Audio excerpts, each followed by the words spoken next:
What's going on, dear viewers? This is your gracious host, Kaine Walker. Back at it again this time to talk about Still Wakes the Deep.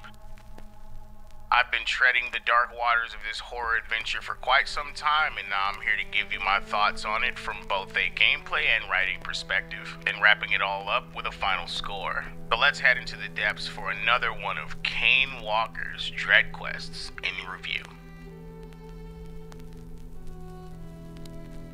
Still Wakes the Deep is a psychological horror game made by the Chinese Room and published by Secret Mode. It takes place in the 1970s on a remote oil rig battered by storms in the churning sea. You play as a worker with a troubled past who's a new hire and the center of the mystery and turmoil as things begin to go very wrong.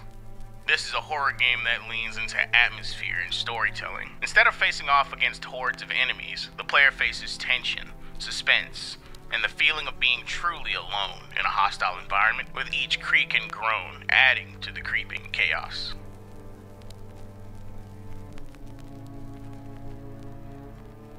The protagonist, Kaz, is a simple man and everyday worker.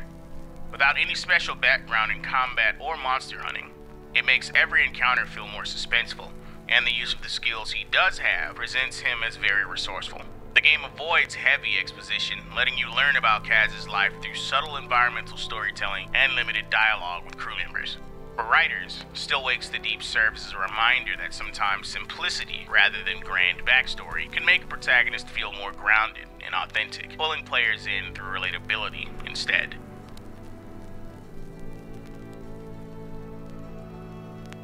The Beira Delta oil rig is one of the most haunting settings I've ever seen in a horror game. It's a maze of narrow corridors, dimly lit machinery rooms, flooded decks, and eerily silent control stations, each adding layers to the game's sense of danger and isolation, as Kaz risks life and limb to surmount every encroaching hazard. From a writing craft perspective, this is a prime example of using setting as an antagonist. Every echo, every shift in lighting, every subtle movement of the waves around the rig adds to the tension, making you feel the oppressive hostility of the ocean, especially as the story progresses. This game uses settings to amplify the player's fears and heart rate.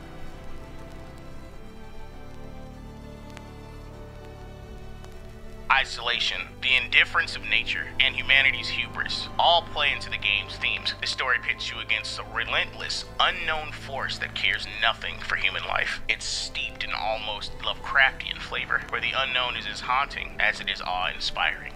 For writers, Still Wakes the Deep is a powerful example of using thematic subtext to elevate horror, emphasizing that sometimes the most unsettling stories aren't about what's shown, but rather what's implied or unseen.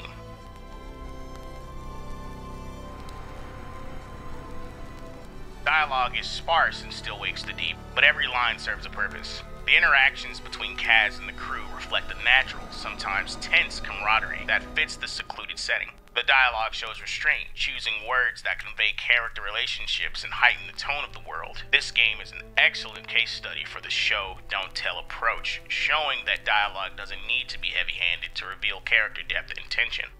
For writers, it's a reminder that what isn't said often carries as much weight as what is.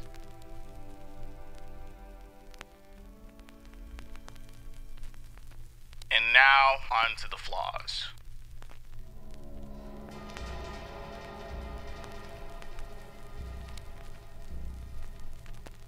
Moving into some of the game's weaknesses, Still Wakes the Deep can sometimes be a task to navigate. As a player, if I'm dying because I don't know where to go, my fear quickly transitions into frustration, which breaks my immersion. There are times where you're essentially forced into a cycle of trial and error, where death is nigh necessary until you either figure it out or just get lucky. These sections feature a kind of race against time or stealth elements. It can make the I Spy nature of it all overstay its welcome as you reload again and again. But despite this small issue, the game still delivers a truly unnerving experience through its setting and atmosphere.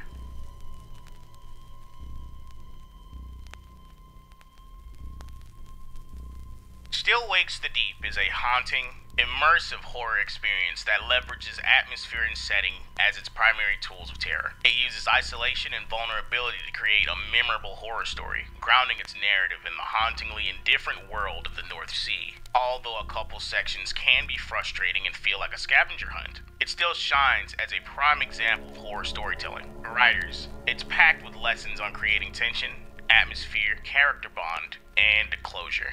Now, this game here is very narrative driven, but I believe once you actually get your hands on it, you'll notice quickly that this one seems to have found the right balance. Even though there's no combat, there's still plenty of gameplay within the story to make it count as a video game, because not every video game needs combat to be considered a video game. That'd be ridiculous. So if you like psychological horror games, this is a high recommend. I would dare say a must play. With that said, I'm giving Still Wakes the Deep a solid 8 out of 10.